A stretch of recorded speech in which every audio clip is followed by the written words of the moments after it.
wild.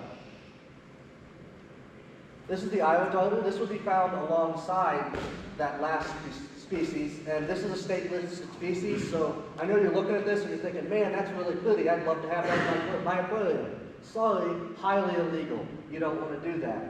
These are found alongside the black chins, like I said, only in glacial lakes. They are still found in portage lakes. So if you go to portage lakes in Summit County, that is the best glacial lake remaining in the state, and it's where most of the research on glacial lakes in the state is being done. I know that because I talked to the guy that's doing it, and I got to go see it. It was really neat. These guys, just like the last ones, require vegetation for reproduction. They stick their eggs to the plants. And I'm sure that a lot of species do this, but we have research to show that Iowa darters will migrate through a lake in order to regulate the temperature, which, unlike other ethiostomas, the Iowa darter isn't found in a creek or fast-moving water. It's found in a vegetated glacial lake. So they are kind of an oddball in that. This is the last one that's found in the glacial lakes, the lake chubsucker, Eremizon succata. The species would have been found alongside them. It's extricated from the county and all of the state, really.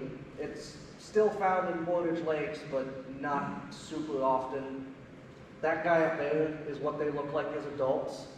So that's what you get as a juvenile, and they stay that size for maybe a year, and then they turn into this big ugly thing.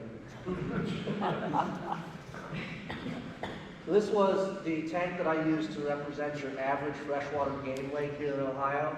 All the species, all the fish that were in this were juveniles, and I'm not going to go into these species because you know what these look like if you've ever seen a fishing hook before, which I'm guessing most of you have, maybe at a fish meeting. Largemouth, smallmouth, rock bass, they all look very similar as they do to adults, so there's no point in showing them. This is the Tuscarawas River display. This was my favorite part because it had the most activity going on. You can't see them moving here, there's a picture, but that school of fish moved constantly all day, every day. And I've got water flow coming into my hang-on back up here. There's an Aquaclear 70 that was blowing across this. So it moved this and it got the fish really going in there. And people really enjoyed this tank specifically. Here we have the darter species that were found in that tank. All these pictures are from that tank. Your banded darter up here on the top, notice he's got a little bit of a green color to him. The name is a little bit deceiving, banded darters. There's a lot of other darters that have bands on them. The biggest thing you're looking for with a banded darter is that it's kind of green colored when it's a male. These guys are in any river or stream with fast current and rocky substrate, and they reproduce by sticking their eggs to filamentous algae. Unlike other ethiostomas where they reproduce, unlike other ethiostomas that live in moving water, they reproduce on a plant as opposed to similar to a pleco in a cave or in the ground. Those are the other two ways that ethiostomas like to do it. On the bottom, we've got the fantail darter. These ones are always denoted by this W shape. The fantail darter is going to get much larger than these other darters, somewhere between 5 to 7 inches, whereas the banded darter is probably 1.5 to 3 inches when you see them, if not smaller. And the fantail's a cavity nester, so they're going to dig a hole beneath a flat rock, which I think is quite neat that they choose to find any flat rock and then they just dig a hole underneath it all by themselves. They got a pretty good sized mouths to do it, so it's pretty neat to watch. Here's another video, not necessarily of those species, but of that same creek, just to keep you occupied. Another giant school of dace, as well as some shiners in there.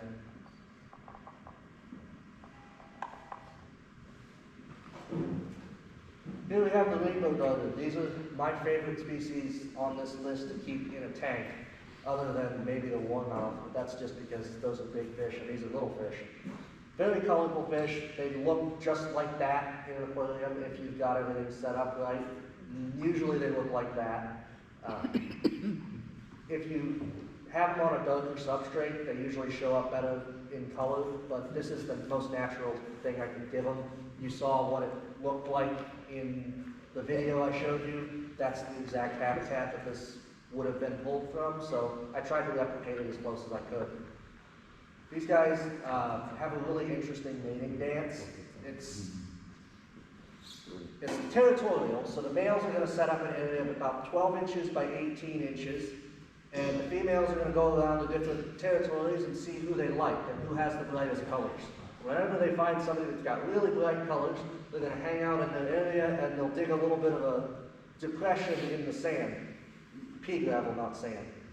And the male comes over and they do exactly what you'd expect them to do. They dig a little bit deeper hole, deposit all the junk, and then that's that.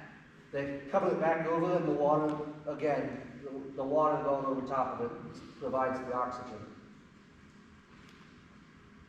Here's one that I caught. This is in breeding colors. You can see the really bright greenish blue right there and the banding on them. That's kind of why I was getting that.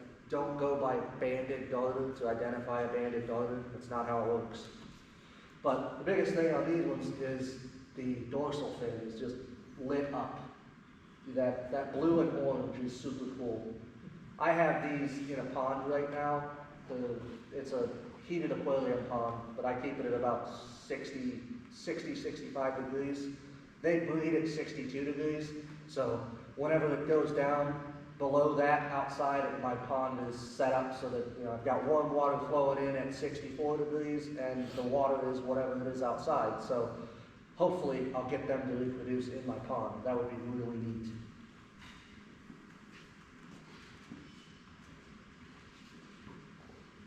What do the females look like? Nothing. They look like that shape, but in black and white. There's no color to them at all. They just look like a random fish.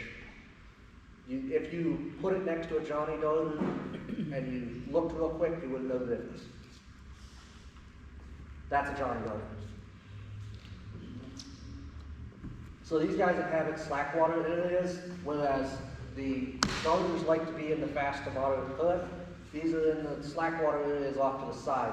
They're tolerant to turbidity and deposition, so this is one of the species that actually benefits from human destruction. So when we destroy things that make a stream uninhabitable for all the other species, the Epheostoma nigrum comes in and takes over, as well as the creek chub and the central stone rollers. They're a cavity nester, very similar to a pleco, and they are polygamous. The males will do the thing with their one nest, but the females will continue to move around as they please. Now we're going to get into the Notropus. These are American shiner species. They're super obscure. Don't bother trying to learn that much because you're going to need a book to figure out what a Notropus is anyways, because they all look really similar. It's a silverfish with a line down the side. So the sand shiner is the most widespread species in Ohio for the Notropus genus. Found anywhere that there's a sandy bottom, and the broadcast spawner with adhesive eggs, so that's why they need the sandy bottom. They're going to deposit their eggs in the water column, they're going to sink down to the bottom, and the adhesive will hit a grain of sand, and that grain of sand will weigh it down, and it'll just move along slowly. These are found in rivers, lakes, or streams. It doesn't matter to them. This is, again, one of the species that thrives on